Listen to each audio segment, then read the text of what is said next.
Konami just made it official. Silent Hill is finally announcing a comeback. It was made official on Twitter via the official Silent Hill account and Konami's official account that on Wednesday, October the 19th at 5 p.m. Eastern Standard Time, they're going to be doing what I think is called the transmission of all the new stuff that they have planned for Silent Hill. Now, before all the naysayers say, oh, well, how do we know it's not a pachinko machine? How do we know it's like all the rumors about the games that we've heard coming out? Don't worry. There is an ESRB rating on the main website for Konami Silent Hill, which means that they are, in fact, going to be showing us games. They'll probably show us some merchandise because, you know, that's where they've been making a lot of their money off of the IP for the last few years. But no doubt, they're probably going to drop the playable teaser that we've been hearing about, the one that got rated in South Korea the other week. What is it called? Silent Hill, the short message. I'm hoping they're going to show the blooper stuff as well. And hopefully, if the rumors are true, there's going to be a confirmation of something going on at Sony where they're working on something internally. Or if Christoph Gans, the director of the Silent Hill movie, was right when we talked about them the other day, it's going to be a new game from Team Silent within Konami. We'll see.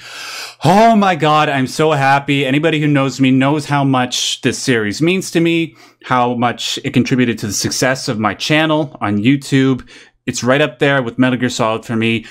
There are reasons to be pessimistic, and we will talk about that in a second, and I think Syb is going to lay those out. But right now, just let me bask in the joy that this series is officially back. Just for the moment, just let me enjoy the lie, and then who knows, maybe it'll actually turn out to be great. But Syb, I literally just told this to you like a few minutes before we started recording. You got back. I screamed in your ear. I'm sorry about that. What's your initial reaction to this? I mean, I'm going to cross my fingers and hope that we get an actually good product from them. Konami still is on my, like, they're in the bottom list of my development studios that I actually respect, and that includes any projects that they're overseeing and side stuff. Obviously, there's a lot of bad blood there between Kojima and Konami, between what Konami has been doing to make money for the last, like, what, 8 years now? Yeah. It's ridiculous, and it's extraordinarily unhealthy. And I think that of course, I've made this argument a lot. Art that people create is not necessarily indicative of them as a person. You want to be able to separate art from the people creating the thing that the creator and their failures as a person, because everybody has failures, some more than others, obviously, you know, and there's some artists that we don't praise at all because of their, you know, very backward stances. But we can look at historical backwards things that you know we see today, and we could be a little bit, I think, a little bit like, you know, not necessarily throw everything onto the fire, because, you know, sometimes they just didn't know better, right? Like they had no ability to know better. So for some of those cases, you know, you can nod and smile at that kind of stuff a little bit more than you can for something that's more fresh. This obviously is very fresh.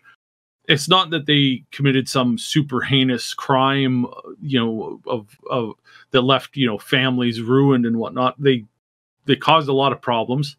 They attacked a lot of their own developers who made their own great games, who made people on that board very rich, and then they chose to do dumb things with that. So I think overall we can look at this, we say, I hope it's good product, because the story deserves it. The art deserves a better, more current day storytelling that is both accurate and wonderful to the series as a whole, and just helps to make the content and the fans happy and fulfilled.